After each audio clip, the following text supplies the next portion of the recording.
सभी को नमस्कार। 70 बीपीएससी मेंस एग्ज़ाम काफ़ी नज़दीक है, उसी को ध्यान में रखते हुए आज के इस लेक्चर में इंडियन एंड बिहार ज्योग्राफी का कुछ मोस्ट इम्पोर्टेंट टॉपिक मैं आप लोगों से डिस्कस करने जा रहा हूं, क्योंकि अगर आप 68 एंड 69 का पेपर देखिएगा तो ज्योग्राफी का वेटेज कुछ बढ़ा दिया है बीपीएससी ने। जैसे कि कुछ इम्पोर्टेंट टॉपिक का मैं यहाँ लिस्ट बना लिया, हालांकि इसमें और भी कई टॉपिक मैं बाद में जोड़ूंगा। तो पहले अभी हम क्या करेंगे, एक दो लेक्चर में इन सारे टॉपिक को शॉर्ट में मैं डिस्कस कर दूंगा ताकि आपका एक बार हो जाए रिवाइज। अगर आप नहीं भी पढ़े हैं तो चीज़ें आपको रिकॉल हो जाएगी, ठीक है ना। लेकिन हाँ, कंडीशन एक यही है कि ये जो मैं अभी लेक्चर ले रहा हूँ ये मैं हैंड रिटन नोट्स के थ्रू लूँगा। तो आपसे रिक्वेस्ट ये है कि स्टार्टिंग से लेके अंतिम तक वीडियो को देखिए। जब वीडियो को देख लेंगे तो आपको लगे नहीं बहुत कुछ हमको नया जानने सीखने को मिला और आपको एग्ज़ाम में काफ़ी हेल्प मिलेगा। और मैं कई सारा इसमें आपको मॉडल आंसर भी दिखाऊंगे कि अगर कोई लॉन्ग क्वेश्चन पूछ दे या इवन शॉर्ट क्वेश्चन पूछे तो आपको कैसे आंसर को लिखना है। तो इसमें कुछ कुछ टॉपिक आपको मेरे सामने दिख रहा होगा, जैसे ट्राइबल्स और उसको जो समस्या है हमारे देश में वो करेंगे टॉपिक। शहरीकरण, यहाँ से क्वेश्चन बीपीएससी लगातार पूछ रहा है। माइग्रेशन या प्रवास से तो अभी तक क्वेश्चन नहीं पूछ, लेकिन फिर भी ये चांस है पूछने का। जो क्षेत्रीय असमानताएं हैं या प्रादेशिक असमानताएं, चाहे भारत के लेवल पे हो या बिहार के लेवल पे, उसको भी हम कवर करेंगे। मानव हमारे लिए कैसे एक संपदा है या कैसे संपदा नहीं है वो हम कवर करेंगे। नदियाँ, चूँकि प्रायद्वीपीय पठार और जो हिमालय की नदियाँ में अंतर हम स्पष्ट करेंगे। मिट्टियाँ जितना भी भारत में पाई जाती है उसको कवर करेंगे। बाढ़, सूखा की समस्याएं, संसाधन में खासकर कोयला है या लोहा को भी हम कवर करेंगे। जनसंख्या, चाहे भारत की हो बिहार की हो, उससे संबंधित क्या क्या समस्याएं हैं, ठीक। फिर कृषि गहनता है, कोई भी इंडस्ट्री कहाँ किस किस फैक्टर पर डिपेंड करता है वो कवर करेंगे। जो फिजिकल रीजन, चाहे इंडिया का हो या बिहार का हो, वो भी हम लोग कवर करेंगे। और मानसून तो बीपीएससी का लगातार एक बन गया है फेवरेट टॉपिक, यहाँ पे लास्ट 2 बार से क्वेश्चन पूछ रहा है, इसलिए मानसून के टॉपिक को भी हम लोग कवर करेंगे। बाकी कुछ और टॉपिक भी इसमें हम बाद में ऐड करेंगे। तो आइए हम इस लेक्चर को शुरू करते हैं। सबसे पहले हम लोग देख लेते हैं जनजाति और उससे संबंधित क्या क्या समस्या है। फिर इसमें हम लोग देख लेंगे जो मानव जो संसाधन है कैसे हमारे संपदा है। बाकी और भी टॉपिक हम इसमें 4-5 टॉपिक कवर करने की कोशिश करेंगे। बाकी जो नहीं हो पाएगा उसको हम नेक्स्ट लेक्चर में आज ही या कल तक में इसको मैं कवर कर दूंगा। अगर जनजाति समुदाय से क्वेश्चन शॉर्ट में पूछ देगा तो देखिए इसमें आप क्या क्या कर सकते हैं। सिंपल इसका एक परिचय इसको मैं बताऊंगा बाद में। तो मेनली इसमें देखिए प्रमुख जो जनजाति समुदाय किस किस प्रदेश में पाई जाती है वो आपको लिखना पड़ेगा। उसका क्या समस्या अगर पूछ दे या मान लीजिए कि उनके समस्या के समाधान के उपाय बताए, तो आप देखिए प्रमुख जो प्रदेश जहाँ जहाँ जनजाति समुदाय आपको मिलेगा, उत्तरी क्षेत्र को ऐसे दिखा सकते हैं। कुछ नाम आपको खासा, थारू या भोक्सा भोटिया नाम रखिए। पूर्वोत्तर क्षेत्र के कुछ का आप नाम याद रख सकते हैं। मध्य क्षेत्र का कुछ आप नाम याद रखिए। दक्षिणी क्षेत्र में कुछ जैसे टोडा है या कियाज है, या द्वीपीय समूह के 1-2 जनजाति का आप नाम याद रखिए। ऐसे आप फ्लोचार्ट बना के लिख सकते हैं। अगर आपको ज़्यादा मैप का प्रैक्टिस है तो ऐसे लीजिए, बिहार इंडिया का मैप दिखा के कुछ कुछ जनजाति का आप लोकेट भी कर सकते हैं। बाकी इनके साथ जो समस्याएं आप ऐसे शॉर्ट में लिखिए, चाहे प्राकृतिक संसाधन पर नियंत्रण की समाप्ति इनका हो रहा है, विस्थापन पुनर्वास की समस्या है, स्वास्थ्य कुपोषण की समस्या है, लैंगिक मुद्दे हैं, पहचान की क्षय होती जा रही है, नशावृत्ति की समस्या है। अगर समाधान की हम बात करते हैं तो चाहे वो भारत सरकार क्या क्या प्रयास कर रही है, ये आप ऐसे करके शॉर्ट में ऐसे करके फ्लो चार्ट में लिख सकते हैं। अगर यही क्वेश्चन आपका अगर लॉन्ग में आ जाए, जहां आपको 400 या 450 शब्दों में लिखना पड़े तो कैसे लिखेंगे आइए मैं वो भी बताता हूं। देखिए यहाँ क्वेश्चन वही कि भारत के जनजातीय क्षेत्रों और उनकी समस्याओं को पहचानिए तथा समस्याओं के निराकरण के उपाय सुझाइए। तो आपको नहीं दिख रहा, मैं बोल देता हूँ, आप उसको ध्यान सुन लीजिए। एक चंदा समिति गठन 1960 में हुआ था। उनके अनुसार चंदा समिति ने आदिम या अनुसूचित जनजाति के अंतर्गत किसी भी जाति या समुदाय को सम्मिलित किए जाने के मुख्य 5 मानक डिसाइड किए थे। इनमें भौगोलिक एकाकीपन, विशिष्ट संस्कृति, आदिम जाति के लक्षण, पिछड़ापन, संकोची स्वभाव शामिल है। इस आधार पर भारतीय जनगणना 2011 के अकॉर्डिंग जो है ना लगभग भारत में 461 जनजातियां निवास करती है। अब आप इस तरह के एक टेबल बना दीजिए और उस टेबल में दिखा दीजिए कि कौन कौन सी जनजाति किस किस एरिया या किस किस राज्य में पाई जाती है। जैसे कि उत्तरी क्षेत्र लिख दीजिए, उत्तरी क्षेत्र के 1-2 राज्यों का नाम जम्मू कश्मीर है, उत्तराखंड है, ऐसा करके बाकी 2 जनजाति के लाहुल है, लेप्चा है, भोटिया है, ऐसा अगर नाम 2-2 याद रखिए। या पूर्वोत्तर क्षेत्र में है, असम में है, अरुणाचल प्रदेश में लेप्चा, मीरी, डफला, मिसी, तो कुछ नाम तो आप याद कर ही सकते हैं। पूर्वी क्षेत्र में देखिए झारखंड है या पश्चिम बंगाल है, बिहार है, जुआंग, खरिया, खोन, मुंडा, उराव, संथाल हो। अब बिहार का जहाँ तक बात है, अगर इसमें बिहार का पूछेगा, जैसे कि मान लीजिए कि कैमूर है, समस्तीपुर है, मुंगेर है, बांका है, पूर्णिया है, या रोहतास, जमुई, अररिया, पूर्वी चंपारण, गोपालगंज है, ठीक ना, नवादा है, औरंगाबाद है, तो ऐसे के कुछ जिला का आप नाम दे दीजिए। संथाल है, हो है, उराव है, यही कुछ कुछ जनजाति पाई जाती है। बाकी तो समस्या तो चाहे नेशनल का हो या बिहार को तो एक ही है ना। हाँ, आपको स्पेशली बिहार के लगभग 8-10 जनजाति का नाम यहाँ याद रखना पड़ेगा, और मैं इसमें 5-6 आप लोग को बताए दिया और डिस्ट्रिक्ट का भी नाम आपको बता दिया। अब जैसे मध्य क्षेत्र की आप बात करेंगे तो ऐसे कुछ राज्यों का नाम दे दीजिए, बाकी गोंड, बेगा का नाम लिख दीजिए। पश्चिमी भाग में यहाँ राज्यों का नाम लिखिए, बाकी भील, गरसिया, मीना, बंजारा का नाम दे दीजिए। साउथ एरिया का बात करेंगे तो कर्नाटक, केरला में यहाँ पे टोडा, कोटा, चट्टी ये सब पाई जाती है। और द्वीपीय क्षेत्र की बात करेंगे तो अंडमान निकोबार, लक्षद्वीप में इस प्रकार की जनजाति आपको दिखाई पड़ती है। तो आप इतना लिख देंगे, इससे आपको ज़्यादा मार्क्स ज्ञान होगा। अब आगे आते हैं कि कुछ अगर मैप का अगर आपके कमांड है तो मैप बना के भी कुछ कुछ इंपॉर्टेंट चीज़ों को आप दिखा सकते हो। देखिए इस इलाके में आपको जो नॉर्थ ईस्ट का इलाका में आपको जनजाति समुदाय मिल जाएगा, बाकी ये मध्य भारत में आपको ऐसे करके आप मतलब दिखा सकते हैं। इस एरिया में मेनली जो है ना आपको जनजाति समुदाय आपको मिलेगा, कुछ कुछ एग्जाम्पल ऐसे करके आप दिखा सकते हैं। बाकी यहाँ क्या कहते हैं द्वीपीय समूह दिखा दीजिए इस तरह यहाँ पे। तो ऐसे करके अब आगे हम आते हैं कि इनके साथ कौन कौन सी प्रमुख समस्याएं हैं। देखिए आर्थिक समस्या में क्या है, कृषि का पिछड़ापन है, वन संपदाओं पर उद्योगों पर मतलब अधिकार दूसरे निजी कंपनी का होता जा रहा है, भूमि पर अधिकार इनका कम होता जा रहा है, इनके पास ऋणग्रस्तता है, बेरोजगारी की समस्या इनके साथ है।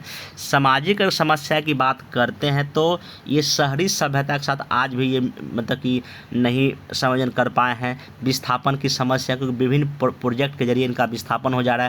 शैक्षणिक पिछड़ापन है, कहीं ना कहीं बैकवर्डनेस है, 50% से भी कम यहाँ पर लिटरेसी रेट का दर है, और इनका भी कहीं जनसंख्या वृद्धि काफ़ी ज़्यादा है। अगर हम कल्चरल प्रॉब्लम्स की हम बात करते हैं तो देखिए पहली बात इनका विस्थापन है, ठीक ना, बाहरी लोगों का यहाँ हस्तक्षेप है, डिस्टर्बेंस है, और कहीं ना कहीं बाहरी लोग इनके जो कल्चरल जो लाइफ है वहाँ पे इनको डिस्टर्बेंस हो रहा है, और इनका जो जल, जंगल और ज़मीन जो है यहाँ पे लोग कब्जा कर रहे हैं। और धार्मिक समस्या में क्या है, आदिवासी लोगों को लोभ देकर अभी भी बलात् आप देखेंगे धर्म में परिवर्तन कराया जाता है। और पॉलिटिकल समस्या क्या है, लोकसभा हो या विधानसभा अभी भी पर्याप्त इनकी जो है ना भागीदारी नहीं, जबकि आरक्षण है फिर भी पर्याप्त भागीदारी का अभाव हमको दिखाई पड़ता है। महिलाओं का तो बहुत ही खराब स्थिति है। अन्य समस्या से छुआछूत की समस्या है, प्राकृतिक आपदा से जोखिम है इनको, क्लाइमेट चेंज की समस्या प्रभाव पड़ रहा है इन पर, भुखमरी है, गरीबी, बेरोजगारी जैसी समस्याएं हैं जो इनके विकास में बड़ा अवरोधक का काम करती है।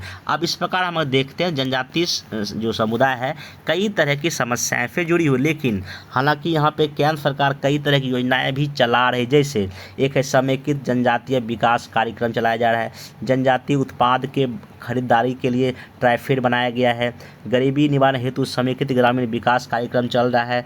फिर वनबंधु कल्याण योजना का उद्देश्य है कि देश की जनजातीय जनसंख्या की बुनियादी संरचना और मानव विकास सूचकांक में सुधार करना। जिलाकांक्षी योजना के देश के लगभग पिछड़े 115 जिलों को शामिल किया गया, इसमें जनजातियों का इलाका भी शामिल है। स्टैंड अप योजना के तहत जनजातियों को नए रोजगार सृजन के तरीके बताए जा रहे हैं। मनरेगा योजना के तहत अकुशल मजदूरों को रोजगार दिया जा रहा है। अनुसूचित जाति और जनजाति एक्ट को संशोधित कर अधिक व्यवहारिक बनाने का कोशिश किया जा रहा है। इस प्रकार सरकार के द्वारा कई प्रकार के कार्य किए जा रहे हैं, लेकिन और भी कई तरह के कदम उठाए जाने की आवश्यकता है। जैसे राज्य सरकार क्या कर सकती है, केंद्र सरकार क्या कर सकती है, संवैधानिक उपबंधों के द्वारा हम बहुत कुछ कर सकते हैं, और सरकारी योजनाओं के द्वारा भी हम बहुत कुछ इनको कर सकते सकते हैं। जैसे सर्वप्रथम हमको ये चाहिए कि केंद्र और राज्य सरकार को सिविल अधिकार संरक्षण एक्ट 1955 और SC/ST 1989 के प्रावधानों को ज़्यादा सख्त या व्यवहारिक करने की आवश्यकता है, ताकि इनका कोई भी समुदाय शोषण ना कर सके। जनजातीय क्षेत्रों में पुलिस को कानून व्यवस्था को कड़ाई से पालन करना चाहिए। जनजातीय लोगों को संवैधानिक अधिकार के प्रति जागरूक करना चाहिए। NGO के माध्यम से बेसिक इंफ्रास्ट्रक्चर या रेल, सड़क, बिजली की पहुंच जल्द होना चाहिए। स्थानीय इनका जो वन उत्पाद को बढ़ावा दिया जाए तथा इस क्षेत्र में लघु और कुटीर उद्योग की स्थापना की जाए, ताकि इनको रोजगार भी मिल सके। खासकर यहाँ की महिलाएं हैं, उनको लघु उद्योग से जोड़ने का प्रयास किया जाना चाहिए। स्थानीय युवाओं को स्किल इंडिया कार्यक्रम से जोड़ा जाए। दक्ष मानव संसाधन में बदलकर स्थानीय राष्ट्रीय स्तर पर रोजगार मुहैया कराया जाए। स्वास्थ्य सेवाओं को व्यापक बनाया जाए। प्रत्येक गांव में प्राइमरी हॉस्पिटल, डॉक्टर, नर्स की उपस्थिति होनी चाहिए। और संसाधनों के प्रयोग से पहले वहां के लोकल लोगों से राय लेनी चाहिए, ठीक ना। निजी हो या सरकारी कंपनी जो भी इस क्षेत्र में स्थापित हो, इस क्षेत्र के निवासियों के लिए शिक्षा की व्यवस्था, स्वास्थ्य की व्यवस्था, रोजगार की व्यवस्था या और भी जो बेसिक नीड है उसकी मुहैया इनके द्वारा कराया जाना चाहिए। प्राकृतिक आपदा की स्थिति में इनके पुनर्वास का तुरंत व्यवस्था होना चाहिए। सरकारी योजनाओं का लाभ डायरेक्ट बेनिफिट ट्रांसफ़र के जरिए मिले। जनजातीय महिलाओं को शिक्षा, कौशल विकास के माध्यम से आत्मनिर्भर बनाया जाए। बाकी प्रमुख जनजातीय क्षेत्रों में medical college, ITI college, polytechnic college का स्थापना होने से जो है ना यहाँ विकास की धारा बहना शुरू हो सकता है। बाकी सबसे महत्वपूर्ण ये है कि NGO के माध्यम से इस क्षेत्र के लोगों को जागरूक करने का लगातार काम किया जाना चाहिए, ठीक ना। निष्कर्षतः भारत विविधताओं वाला देश है तथा भारतीय संविधान सभी को समानता, स्वतंत्रता का अधिकार सुनिश्चित करता है। अतः सरकार को जनजातीय क्षेत्रों तथा यहाँ के रहने वाले समुदायों के लिए विकास के सभी रास्ते खोलने पड़ेंगे, ताकि 2030 तक सतत विकास और 2047 तक विकसित भारत बन सके। और उस विकसित भारत में इनकी भी जो भूमिका या भागीदारी अच्छे लेवल पे हो। ऐसा करके आप आंसर को ख़त्म कर सकते हैं। अब इसे हम नेक्स्ट टॉपिक लेते हैं। बिहार का जो मानव संसाधन है, क्या मानव संसाधन बिहार के लिए एक संपदा है या प्रॉब्लम्स है या समस्या है? इस अगर टॉपिक और क्वेश्चन आ जाए, कैसे इसको डील करेंगे मैं वो डिस्कस करूँ। देखिए, एक जिम्मर मैन नाम के एक बहुत बड़े विद्वान हैं, उनका कहना है संसाधन होते नहीं बनाए जाते हैं। मतलब संसाधन होते नहीं हैं बल्कि उन्हें बनाया जाता है। अगर आपके पास जनसंख्या है, अगर उस जनसंख्या को आप अच्छी शिक्षा, अच्छा स्वास्थ्य, स्किल देंगे तो वो आपका मानव संसाधन बन जाएगा, मानव पूंजी बन जाएगा। तो वही है, संसाधन होते नहीं बनाए जाते हैं। ये आपका निबंध भी में भी इस तरह का एक स्टेटमेंट देके आ सकता है, तो आपको उस पर भी सोचना पड़ेगा। पृथ्वी पर मौजूद सभी संसाधनों में मानव को संसाधनों का संसाधन कहा जाता है, क्योंकि मानव भौतिक संसाधनों की गुणवत्ता में वृद्धि करके उसे आर्थिक दृष्टिकोण से उपयोगी बनाता है। जैसे मान लीजिए कहीं पर अगर लोहे का भंडार है या कोयले का भंडार है, वो तो भंडार ही है ना, उसको कौन वहाँ से निकालेगा? मानव संसाधन ही वहाँ से निकालेगा, उसमें कुछ इनपुट करेगा तब ना कोई अच्छा माल बना पाएगा, मैन्युफैक्चरिंग कर पाएगा। तो वही है, संसाधनों का संसाधन कहा जाता है, क्योंकि मानव जो भौतिक संसाधन में कुछ गुणवत्ता में वृद्धि करके उसे आर्थिक दृष्टिकोण से उपयोगी बनाता है। ऐसे शब्दों का आपको चयन करना पड़ेगा भूमिका में लिखने के लिए। मानव संसाधन के दृष्टिकोण से देखें तो बिहार भारत का तीसरा सबसे बड़ा आबादी वाला देश है। हालांकि तो 11 की जनगणना के अनुसार आपको इतना आबादी भले ही दिखाई पड़ता, लेकिन अभी लगभग वो 13 करोड़ के आसपास हो गया है। तो आप ऐसा भी लगभग 13 करोड़ लिख सकते हैं, या नहीं तो 2011 की जनगणना का ही डेटा लिख देंगे तो कोई दिक्कत नहीं है। और यहाँ पे थोड़ा सा दिखा देंगे कि बिहार की जो है ना कैसे कैसे आपका जनसंख्या बढ़ रहा है। देखिए, इस तरह के आप ग्राफ या लाइन ग्राफ या पाई चार्ट से आपके आंसर में 1-2 एक्स्ट्रा मार्क्स मिलता है। अगर आप जनसंख्या बिहार में कैसे कैसे बढ़ रहा है, 1991 में कितना था, 51 में, 91 में कितना था, 2001 में, 2011 में कितना था, अगर आप ऐसा कुछ बना देते हैं तो जो कॉपी चेक करते हैं उन पे ठीक ठाक प्रभाव पड़ जाता है। यदि इस विशाल जनसंख्या को शिक्षा, स्वास्थ्य पर निवेश तथा प्रबंधन किया जाए तो संपदा, अन्यथा यह बिहार के लिए बड़ी समस्या बन सकती है। बिहार की जनसंख्या संपदा है, कैसे? देखिए कैसे संपदा बन सकती है। देखिए, आर्थिक विकास के दृष्टिकोण कौन से, चाहे प्राइमरी सेक्टर हो, सेकेंडरी सेक्टर हो, टर्फरी सेक्टर हो, यहाँ पर ये लोग को हम काम दे सकते हैं। जनसंख्या लाभांश है, रेमिटेंस प्राप्त हो सकता है। सामाजिक सेक्टर की हम बात करेंगे तो यहाँ शिक्षा का विकास हो सकता है, महिला सशक्तिकरण हो सकता है, खेलकूद में हम आगे जा सकते हैं और राजनीतिक क्षेत्र में अच्छे अच्छे नेता निकल के सामने आ सकते हैं। वही आर्थिक विकास में दिखा दीजिए, अगर हम इन आबादी को अगर जहाँ अच्छा मतलब कि स्किल दे देंगे, ज्ञान दे देंगे, तो देश के राज्य के किसी भी एरिया में काम कर सकते हैं, ठीक ना। चाहे कृषि का हो जाए, यहाँ लिखा कृषि उत्पादन में बिहार अग्रणी बन सकता है। लघु छोटे उद्योग यहाँ के युवा स्थापित कर सकते हैं। बिहार की युवा आबादी IT हो, इलेक्ट्रॉनिक्स हो, रोबोटिक्स हो या AI हो, जैसे सर्विस सेक्टर में भी अच्छा काम कर सकते हैं। तो सभी क्षेत्रों में उत्पादन को बढ़ाकर निर्यातक राज्य बन सकता है। इसके लिए पर्याप्त भौतिक संसाधन भी हमारे पास मौजूद है। अब देखिए, चूँकि ये जो जनसंख्या हमारे लिए संपदा इसलिए है क्योंकि जनसंख्या लाभांश है।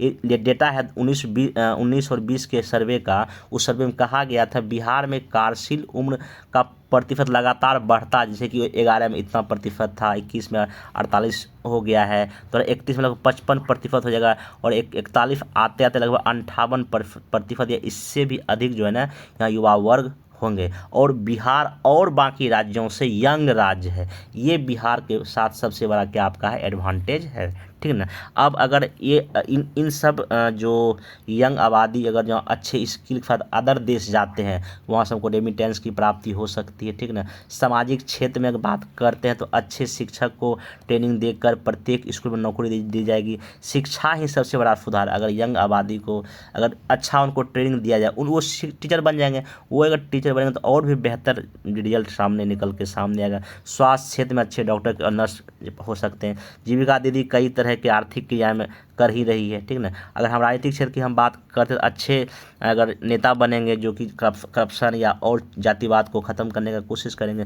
खेलकूद में काफ़ी अधिक स्कोप है। तो ऐसे करके हम ये कह सकते हैं जनसंख्या कहीं ना कहीं एक संपदा बन सकती है। तो उपरोक्त तथ्यों स्पष्ट होता है कि बिहार की आबादी संपदा के रूप में है या संपदा हो सकती है। अगर परंतु इसका दूसरा पक्ष यहाँ है, जैसा लगता है कि इतना करोड़ आबादी यहाँ की समस्या भी बन सकती है। जैसे देखिए समस्या कैसे हो सकती है। अधिक जनसंख्या होने से कई तरह की आर्थिक समस्या, गरीबी है, बेरोजगारी है, भुखमरी है और भूमि पर दबाव बढ़ता है। सामाजिक समस्या में देखिए पलायन हो सकता है, हिंसा चोरी डकैती हो सकता है और शिक्षा तनाव कुपोषण हो सकता है। सामाजिक समस्या में देखिए वोट बैंक, कुशासन, लॉ एंड ऑर्डर की समस्या हो सकती है और भ्रष्टाचार बढ़ सकता है। तो ऐसे करके आप जो है ना कई तरह के आर्थिक समस्याएं को बात जो है ना कर सकते हैं। कुछ डेटा के साथ, कुछ के साथ इसको लिख सकते हैं, ठीक ना। तो उपरोक्त विवरण से स्पष्ट होता है कि बिहार का मानव संसाधन एक और संपदा भी है, दूसरी ओर समस्या भी। इस स्थिति से बेहतर यही है कि जिस समस्या का समाधान कर बिहार की काफिल आबादी को संपदा के रूप में विकसित किया जाए। हालांकि बिहार सरकार कई तरह प्रयास भी कर रही है, जैसे कि हर जिले में ITI या मेडिकल कॉलेज का स्थापना, कौशल विकास कार्यक्रम, युवा उद्यमी योजना, कृषि रोड में 1, 2, 3 अभी 4 चल रहा है। स्टार्टअप नीति है, औद्योगिक निवेश है, बाकी 7 निश्चय योजना 1 और 2 चल रहा है। ये कहीं ना कहीं जो है इसी दिशा में किया गया आपका प्रयास है। तो वही निष्कर्ष है कि बिहार की मानव संसाधन को बेहतर शिक्षा दिया जाए, शिक्षण दिया जाए, प्रशिक्षण दिया जाए, रोजगार के साधन उपलब्ध कराया जाए ताकि 2030 तक बिहार विकसित या 2045 तक एक विकसित, 2045 लिख दीजिएगा, 247 तक एक विकसित राज्य की श्रेणी में आ सके। तथा जो यूनाइटेड नेशन का लक्ष्य है 2030 तक पहले प्राप्त करना, बाकी या 2045 तक हम विकसित राज्य बन सकें। तो ऐसा करके आप इसको लिख सकते हैं। अब इसमें नेक्स्ट टॉपिक हम लेते हैं बिहार में जो नगरीकरण जो है उसको हम देख लेते हैं। देखिए सामाजिक आर्थिक रूप से ग्रामीण जनसंख्या से नगरीय जनसंख्या में परिवर्तन की प्रक्रिया को नगरीकरण कहते हैं। इस दृष्टि से भारत में नगरीय जनसंख्या 1901 में लगभग 2.59 करोड़ थी, जबकि 11 के जनगणना अकॉर्डिंग लगभग 37 करोड़ हो गई। हालांकि अभी तो ये बहुत बढ़ गया होगा क्योंकि अभी लगभग ये लास्ट जनगणना 2011 में हुआ है और 14 साल तक नहीं हुआ है। तो जनसंख्या लगभग हो सकता है कि जो भारत का जो है ना शहरीकरण का दर हो लगभग वो 45 के आसपास या 50 के आसपास हो सकता है, मे भी है, ठीक ना। अभी जब डेटा आएगा तो पता चलेगा। हाँ अभी आप 2011 का ही जनगणना का अकॉर्डिंग डेटा लिख देंगे, लेटेस्ट कोई डेटा नहीं है तो, ठीक ना। तो कहने का मतलब ये है कि टोटल में जो है ना अभी वर्तमान में जो ये मैं बात कर रहा हूँ 2011 की जनगणना, ध्यान रखिएगा, लगभग नेशनल लेवल पर 31% आबादी कहाँ रहती है, शहर में निवास करती है। बाकी जो आबादी है लगभग 70% वो आपका ग्रामीण क्षेत्रों में निवास करती है। अगर हम बिहार के रेफरेंस की अगर हम बात करते हैं तो यहाँ जो शहरीकरण का जो दर है नेशनल लेवल से काफ़ी कम है।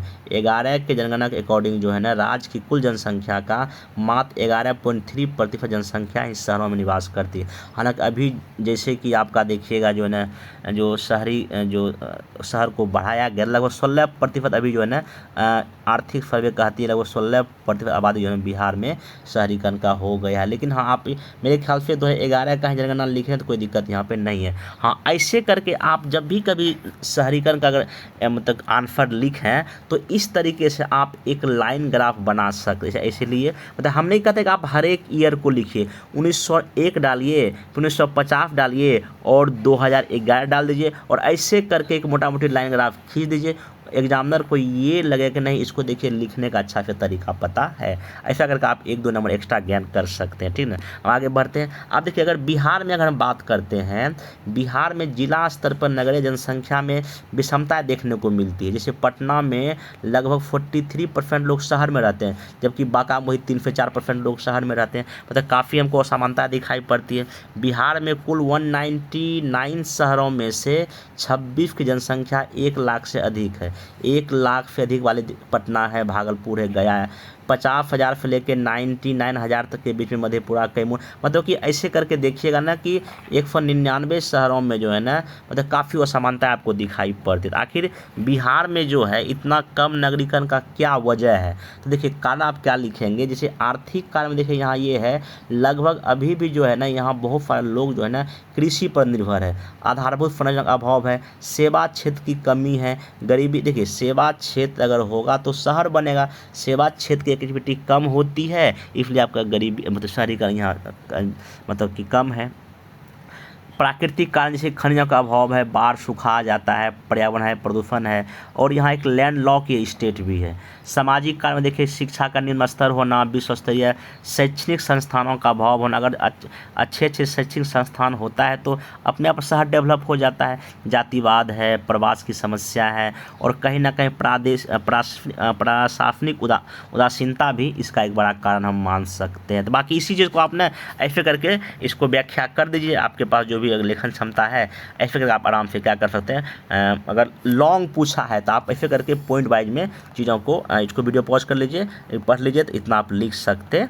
ठीक है ना, कारण दिखा दीजिएगा। अब उसके बाद इसके अलावा जैसे कि कुछ तकनीकी विकास का अभाव है बिहार में, लोगों की पुरानी सोच है, इसके वजह से जो है ना नगरीकरण का स्तर काफ़ी जो है ना कम है। अब यहाँ पे बिहार सरकार जैसे क्या प्रयास कर रही है, जैसे कि स्मार्ट सिटी में पटना है, मुजफ्फरपुर है, भागलपुर, बिहार शरीफ को बनाया जा रहा है। बाकी बजट में भी कई तरह घोषणाएँ किया गया कि हम शहरों को डेवलप करेंगे, वहाँ जो रोड है, सड़क है या बिजली है उसकी हम आधारभूत व्यवस्था जो भी है वहाँ पर हम करने का लगातार हम प्रयास करेंगे। मुख्यमंत्री 7 निश्चय योजना के तहत जो हर घर शौचालय है, सड़क है, जाल है, 7 निश्चय 2 में भी ऐसे कई बात किया गया है। राजगीर है, भागलपुर, बिहटा, पूर्णिया में मुख्यमंत्री लघु उद्योग संकुल स्थापना किया जा रहा है। पर्यटन विकास किया जा रहा है, गया में IIM, पटना में IIT और एम्स की स्थापना से दरभंगा में कहीं ना कहीं शहरीकरण का दर बढ़ने का जो है ना काफ़ी अच्छा चांस है। आप ऐसे करके आंसर को क्या कर सकते हैं, लिख सकते हैं।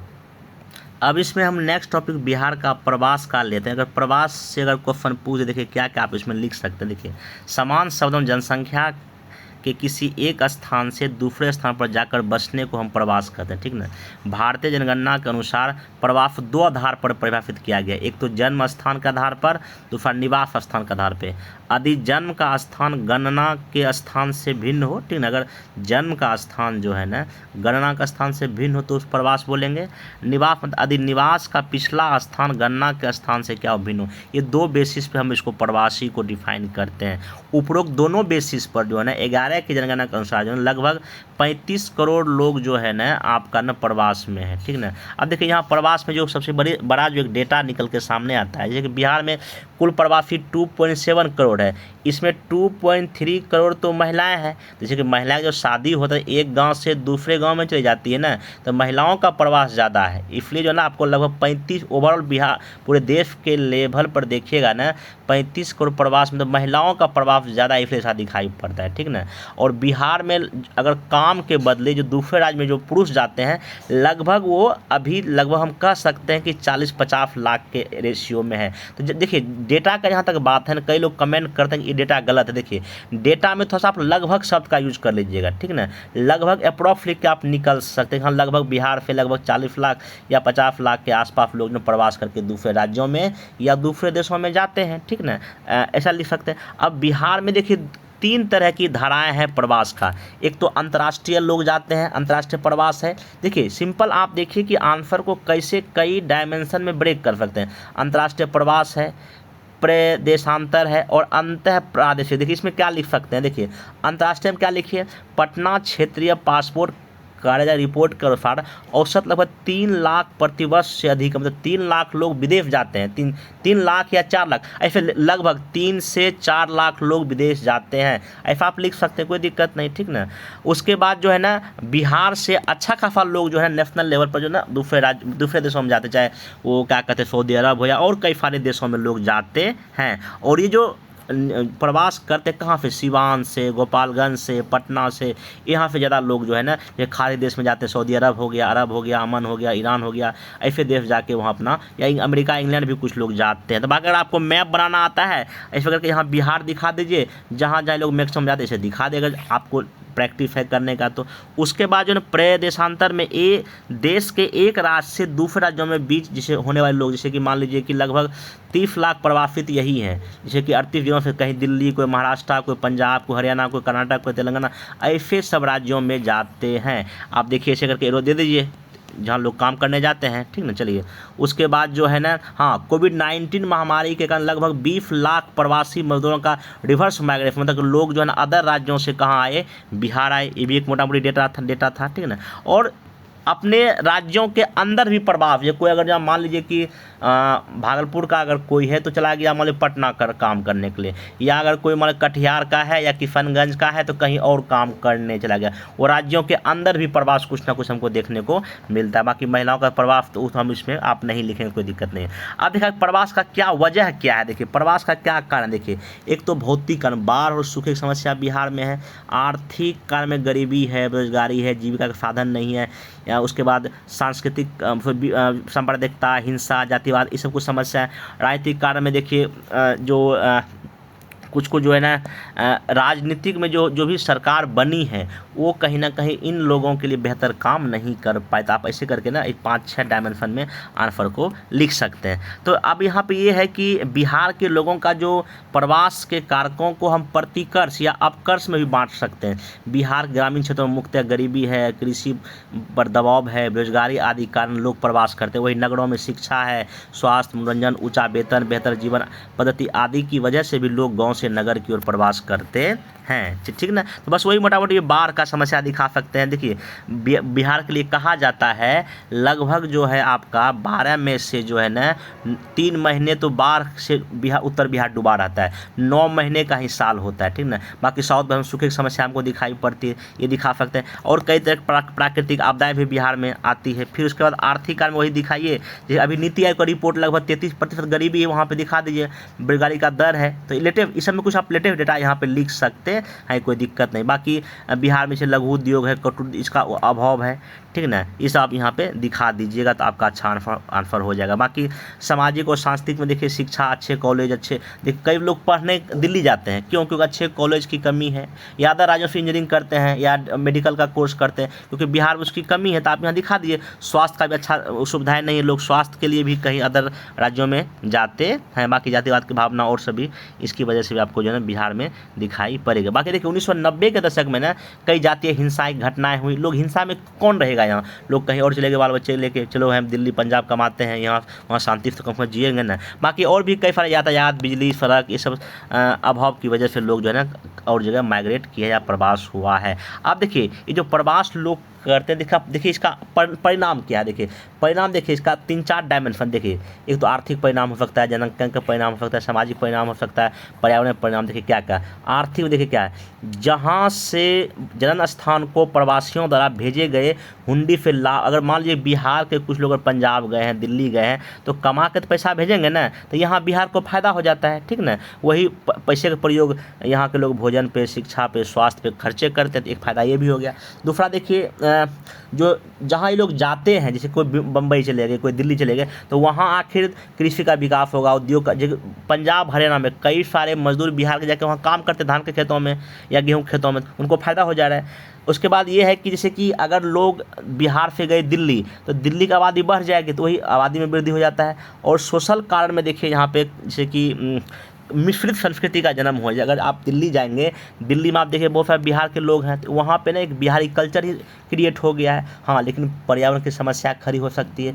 अधिक आबादी शहरी क्षेत्र में जाने से वहाँ जो है मरीन बस्तियों का विकास हो रहा है। आप देखिएगा मुंबई में या और भी कई बड़े बड़े शहरों में जो है ना, लोग जाके झुग्गी झोपड़ी में रहते हैं, जहाँ जल या वायु प्रदूषण की समस्या आपको देखने को मिलती है। ये सब चीज़ आपका यहाँ पे है। तो कहने का मतलब इसका परिणाम भी आप 2 तरीके से दिखा सकते हैं। अब यहाँ पर अगर प्रवास को अगर रोकना हो, देखिए अगर स्किल लेबर, अगर कौशल युक्त अगर लोग अगर प्रवास कर रहे हैं, चाहे मतलब कि सऊदी अरब जा रहे हैं या इराक कहीं जा रहे हैं या इंडिया के किसी अन्य राज्यों में जा रहे हैं, तो कोई दिक्कत नहीं है, ठीक ना।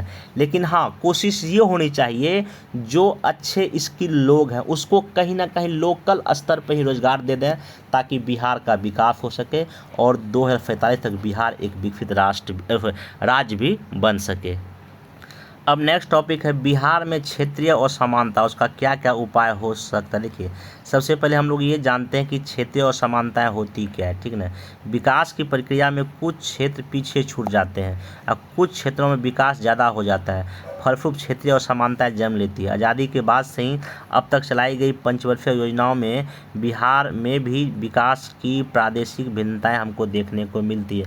आप कुछ डेटा के साथ आप बात को बताएंगे, जैसे कि उत्तर बिहार के जिले बाढ़ से होते हैं प्रभावित, ठीक ना, जबकि दक्षिण बिहार में सूखे की स्थिति है। परंतु दक्षिण बिहार में खनिज संसाधन उद्योगों की स्थापना, कृषि आधारित उद्योग की वजह से कहीं ना कहीं ये साउथ बिहार जो है ना कुछ ज़्यादा विकसित है कंपेयर टू नॉर्थ बिहार से। नहर, सिंचाई परियोजना, बीज, खाद तकनीक के प्रयोग के कारण दक्षिण बिहार में कृषि की उत्पादकता भी क्या है आपका ज़्यादा है। बिहार में से पटना हो गया, भागलपुर, मुजफ्फरपुर में शहरी आबादी भी 30% से ज़्यादा, जबकि बाकी और भी कई ज़िले में आबादी काफ़ी कम है शहरों का। मतलब कहीं ना कहीं जो है आपको क्षेत्रीय विषमताएँ देखने को मिलती है। फिर शिक्षा दर में भी दक्षिण बिहार के जिले ज़्यादा आगे हैं। प्रति व्यक्ति आय में पटना है, मुजफ्फरपुर है, सबसे अधिक है, जो कि मधेपुरा, खगड़िया और सब जिलों में कम दिखाई पड़ता है। तो हम ये कुछ आप डेटा के आधार पर ये कह सकते हैं कि या पेट्रोल खपत के आधार पे या ऊर्जा उपभोग के आधार पे जो है ना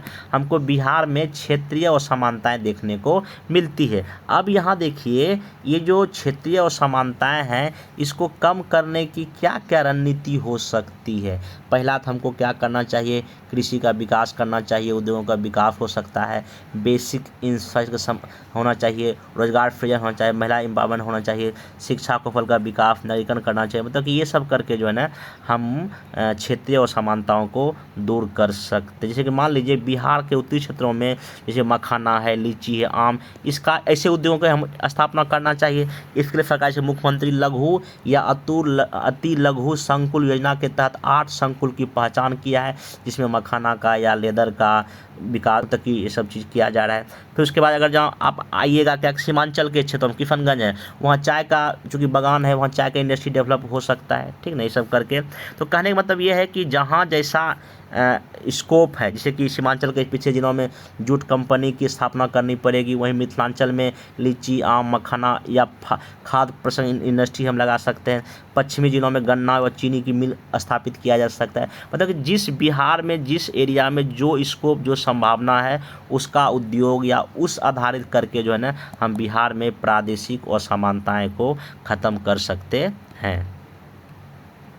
अब इसमें नेक्स्ट टॉपिक हम लेते हैं कि बिहार में जो इंडस्ट्री या भारत में जो भी इंडस्ट्री है वो उद्योग किस कारक या किस फैक्टर पर डिपेंड करता है, या आखिर कोई भी इंडस्ट्री उसी जगह क्यों लगा है, इन सब चीज़ों को हम लोग देखते हैं। देखिए, किसी इंडस्ट्री के किसी विशिष्ट क्षेत्र अथवा स्थान में उपलब्ध सुविधाओं के परिणाम स्वरूप स्थापित होने को उद्योगों का हम स्थानीयकरण कहते हैं। भारत में भी उद्योगों की स्थापना उसी क्षेत्र में हुआ है जहां अनुकूल कारक या फैक्टर मौजूद है। 2011-12 की कीमतों पर देश की अर्थव्यवस्था में उद्योगों का योगदान लगभग जो है ना आपका 30% के आसपास है। अब यहाँ देखिए क्या कर सकते हैं कि आखिर उद्योगों की स्थापना को प्रभावित करने वाले कौन कौन से आपके पास कारक हैं। देखिए, कारक में क्या क्या डाल सकते हैं, जैसे कि भौतिक कारक हो गया, आर्थिक कारक हो गया, ऐतिहासिक कारक हो गया, राजनीतिक कारक हो गया, अन्य कारक में दिखा दिए, ठीक ना।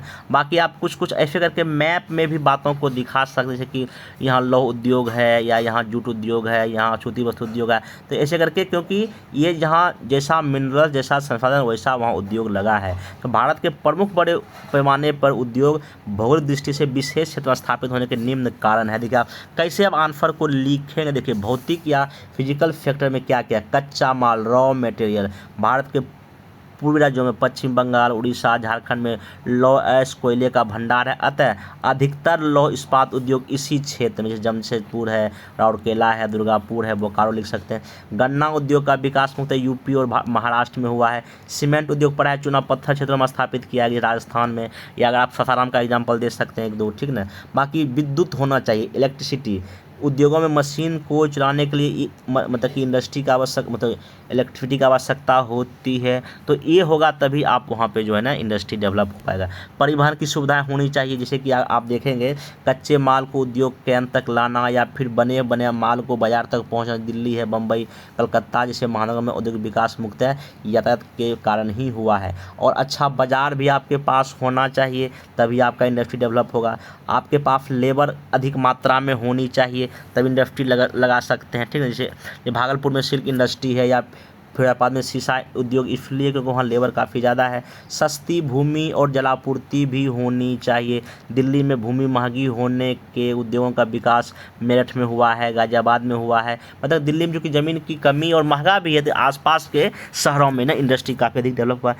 अगर हम आर्थिक फैक्टर पर बात करते हैं तो पूंजी निवेश होना चाहिए, ठीक ना। बैंकिंग सुविधाएं होनी चाहिए, बीमा कंपनी होनी चाहिए। फिर नेक्स्ट चलते हैं ऐतिहासिक कारक में भी, जैसे ब्रिटिश काल के दौरान भारत के तटवर्ती राज्यों में उद्योगों का विकास ज़्यादा हुआ, आज भी वहाँ क्रम जारी है। राजनीतिक और प्रशासनिक अगर जहाँ गतिशीलता देखी गई है तो वहाँ ज़्यादा जो है ना आपका इंडस्ट्री डेवलप हुआ है। बिहार में चूँकि लॉ एंड ऑर्डर की समस्या 1980-90 के दशक में था, यहाँ इंडस्ट्री कम लगा है, और सरकार की नीति क्या है, पॉलिसी क्या, उस पर भी वहाँ इंडस्ट्री लगना डिपेंड करता है। आप इन सब बातों को फैक्टर में दिखा सकते हैं। जैसे कि एक तो हो गया वही लॉ एस्क, कुछ चीनी उद्योग है, या जूट उद्योग है, या पेट्रो रसायन उद्योग है, वायुयान उद्योग है, या जहाजानी उद्योग है। तो ये सब कहीं ना कहीं जो है, जैसे कि सूती चीनी उद्योग ही हैं। सूती वस्त्र उद्योग के बाद दूसरा सबसे बड़ा उद्योग है, लगभग 10 लाख को रोजगार, 2.5 करोड़ किसानों को फायदा हो रहा है। प्रमुख राज्य यूपी और बिहार या जो क्या कहते हैं महाराष्ट्र में हो चुका है। जूट उद्योग में वेस्ट बंगाल है, पूर्वी बिहार के आदि जिलों में इसका जो है उद्योग है। तो कहीं मतलब आप कुछ कुछ एग्जांपल देके भी दिखा सकते हैं कि उस जगह वही इंडस्ट्री लगा जहाँ के उनके सारे फैक्टर जो है आपका अवेलेबल है। लेकिन परंतु जो है ना आप यहाँ पे जो है कई तरह कुछ सरकार के कार्यक्रम, जैसे मेक इन इंडिया कार्यक्रम है, कौशल विकास कार्यक्रम है, स्टार्टअप है, उत्पादन प्रोत्साहन स्कीम योजनाएं चलाई जा रही है, गति शक्ति योजनाएं हैं, जिसके जरिए जो है ना इन उद्योगों को बढ़ावा दिया जा रहा है। और लक्ष्य यही कि 2045 तक जो है ना एक विकसित राष्ट्र बनाने के विकसित राष्ट्र बने, इसके लिए हमको उद्योगों को और बेहतर करने की क्या है आवश्यकता है। देखिए, इसमें कुछ और आप एक्स्ट्रा इनपुट कर सकते हैं, जैसे कि मान लीजिए आप जमशेदपुर में स्थापित उद्योग जो भारी उद्योग है, आप ऐसा करके कुछ वहाँ दिखा सकते हैं। जैसे कि यहाँ पे अगर उद्योग है, देखिए यहाँ पे कोयला कहाँ से आ रहा है, झरिया और रानीगंज से आ रहा है, ठीक ना। यहाँ स्वर्णरेखा नदी भी बहती है, और यहाँ मुंबई कलकत्ता रेल लाइन भी है। फिर यहाँ देखिए बगल में आपका गुरु महिसानी उड़ीसा से लोहा भी आ जा रहा है। फिर यहाँ नोवामुंडी से मैग्नीज भी आ जा रहा है, ठीक है। तो इसलिए यहाँ पे आपका जो है ना टाटा आयरन उद्योग यहाँ पे लगा, सब कुछ देखिए नज़दीक में है, सब कुछ यहाँ फैक्टर है, तो आपका यहाँ पे इंडस्ट्री लग गया। अगर एक इनपुट अगर डाल सकते हैं तो आपको एक्स्ट्रा मार्क्स मिलने का चांस है। अगर भारत में कुछ बुनियादी जो हेवी इंडस्ट्री का एग्जाम्पल पूछेगा, जैसे लौह इस्पात उद्योग दिखा दीजिए कहाँ कहाँ है। फिर सीमेंट उद्योग को कुछ कुछ दिखा सकते हैं जहाँ जहाँ है। एल्युमिनियम इंडस्ट्री दिखा दीजिए, वीडियो पर देख लीजिए, मैं यहाँ पे इसको हालांकि PDF शेयर कर दूंगा। बाकी जहाँ जहाँ रासायनिक उद्योग है, रेलवे इंडस्ट्री है, वस्त्र उद्योग है, कागज़ उद्योग है, ये सब आपसे एग्जाम में, चीनी उद्योग जहाँ जहाँ है, जूट उद्योग है, पेट्रो रिफाइन है, जहाजानी इंडस्ट्री है। तो कहने का मतलब है कि भारत में जो है ना इंडस्ट्री का जो है ना कमी नहीं है, ठीक ठाक संख्या में आपका है। इसलिए आप कुछ लोकेशन में इसको दिखा सकते हैं। अब इसमें नेक्स्ट हम लोग ले लेते हैं जो भारत के जो प्रमुख जो भौतिक प्रदेश का, अगर शॉर्ट में अगर पूछेगा, हालांकि शॉर्ट में क्वेश्चन पेपर ऑलरेडी पूछ चुका है, या लॉन्ग ही पूछेगा, तो आज हम शॉर्ट में डिस्कस कर दें, बाकी नेक्स्ट वीडियो को हम लॉन्ग में बता देंगे। देखिए, अगर जो भूआकृतिक प्रदेश या अगर भौतिक प्रदेश भारत का पूछेगा, इसका वर्णन शॉर्ट में अगर देगा कर क्या कर सकते। देखिए सिंपल, आप इसको इंट्रोडक्शन में क्या लिखेंगे, यहाँ पर पर्वत, पहाड़, पठार, मैदान सभी प्रकार के भूस पाए जाते हैं, ठीक ना। यहाँ के भूआकृतिक प्रदेशों में यहाँ की आधारभूत शैलों का व्यापक प्रभाव है, ये 2 लाइन लिखेंगे। अब देखिए भौतिक प्रदेश में क्या क्या, उत्तर प्रदेश में दिखा देंगे, ऐसे पंजाब, हिमालय प्रदेश, हिमाचल प्रदेश, मतलब आप लिख देंगे। तो उत्तर का विशाल मैदान है, ये दिखा देंगे। पहले देखिए पठार दिखा देंगे, तटीय मैदान या द्वीपीय समूह, मतलब फ्लो चार्ट में आप शॉर्ट में दिखाएंगे, बहुत अधिक आप भाषणबाजी नहीं करेंगे, ठीक है। पश्चिमी तटीय में दिखा देंगे, पूर्वी तटीय मैदान दिखा देंगे, द्वीप समूह में अरब सागर है या बंगाल के खाड़ी में जो है। और बाकी अगर हो सके तो जल्दी में अगर मैप बन गया तो ठीक है, मैप बना ही देंगे तो अच्छा, क्योंकि ज्योग्राफी के क्वेश्चन जब तक मैप नहीं बनाएंगे आपको पूरा मार्क्स नहीं मिलेगा। ये हो गया भारत के भौतिक स्वरूप को शॉर्ट में वर्णन, ठीक है ना। बाकी इसको हम नेक्स्ट वीडियो में लॉन्ग अगर क्वेश्चन पूछे उसमें क्या क्या लिखे उस पर डिस्कस करेंगे। अगर मान लिया अगर अलग से अगर शॉर्ट में क्वेश्चन ये पूछ दे कि प्रायद्वीपीय पठार की संरचना, उसका जो रिलीफ है, उच्चावच का लक्षण का वर्णन कीजिए, ये प्रीवियस क्वेश्चन ऑलरेडी पूछ चुका था। देखिए परिचय वही लिखेंगे, यह प्राचीनतम गोंडवाना लैंड का पार्ट है, ठीक ना। अब 6 के कारण इसका चटन खंडित हो गया है, अनेक भूखंडों में विभक्त है। ऐसा करके आप 2-3 लाइन में जो है ना भूमिका लिख देंगे। बाकी देखिए इसके स्ट्रक्चर का हम क्या बात करेंगे, आर्कियन क्रम की चट्टानें हैं, धारवाड़ का है या कुरप्पा का है, विंध्यन का है, अगर शॉर्ट में पूछेगा इतना लिख देंगे। बाकी इसमें कई तरह का हमको उच्चावच दिखाई पड़ते हैं, जैसे कि पठार में 2 एग्जाम्पल दे देंगे, पर्वत श्रेणी में 2 एग्जाम्पल दे देंगे, चोटियों में 2 एग्जाम्पल देंगे, मैदान में 2 एग्जाम्पल देंगे, नदियाँ एग्जाम्पल देकर आंसर को ख़त्म कर देंगे। अगर हो सके तो इसमें शॉर्ट में आप मैप बना देंगे, ठीक है ना। बाकी और भी जो लिस्ट में आपको स्टार्टिंग में बताया था, जो भी टॉपिक उसमें बच गया उसको हम लोग नेक्स्ट लेक्चर में कवर करेंगे, ठीक ना। तो कोशिश ये रहेगा कि मेरा इस तरह से जो भी ज्योग्राफी का इंपॉर्टेंट, चाहे नेशनल लेवल का ज्योग्राफी की बात हो जाए या बिहार लेवल का है, वो भी मैं डिस्कस करूँगा। तो नेक्स्ट 1-2 लेक्चर मैं और लूँगा, तब तक बने रहिए। बाकी रिविज़न लगातार आप लोग करते रहिए। आज लगभग जो है ना, आज शायद 12 अप्रैल को मैं ये लेक्चर ले रहा हूँ, 13 अप्रैल को एक लेक्चर ले रहा हूँ। अभी भी आपके पास लगभग 10-11 दिन है। जो भी टॉपिक अभी तक आप रिवाइज नहीं किए हैं पढ़ा हुआ, जल्दी से रिवाइज कीजिए। बाकी हाँ, करेंट अफेयर्स आप नया अभी भी कुछ कुछ पढ़ सकते हैं, कहीं कोई दिक्कत नहीं। लेकिन हाँ, कुछ कुछ आप आंसर राइटिंग में, कई लोग का मैसेज कॉल आता है कि क्या अभी आंसर राइटिंग करें। देखिए आपका हाथ चलते रहना चाहिए। आप 1 घंटा या 1.5 घंटा 2 घंटा कुछ ना कुछ लिखते जाए, ऐसे लिख लें या GS का कोई 5 क्वेश्चन लिख लें। हालांकि जो मैं लिटमस टेस्ट आप लोग को ले रहा हूँ वो भी लगातार आप देते रहें, इससे आपका ना स्पीड बना रहेगा। अगर लिखना भी छोड़ देंगे, क्योंकि अभी एग्जाम में 10-12 दिन है, तो हो सकता है आपका स्पीड थोड़ा सा मेंटेन उस समय ना रहा। तो इसमें मेरा सलाह ये है कि आप 18 अप्रैल तक मोटा मोटी 1-2 घंटा कुछ ना कुछ लिखते रहे। बाकी फुल लेंथ टेस्ट भी आप लोग का हो रहा, आप वो भी देते रहें, ठीक ना, जहाँ भी दे रहे हैं तो वो सब करते रहिए। बाकी मेन है रिवीजन। बाकी यूट्यूब चैनल पर भी बहुत सारा मैं लेक्चर ऑलरेडी आप लोग को प्रोवाइड किया हूँ, आप उसको भी देख के रिवीजन कर सकते हैं। बाकी और भी जो भी हमसे हो पाएगा मैं लगातार आप लोग के लिए करूँगा। बने रहिए, पढ़ते रहिए। Thank you.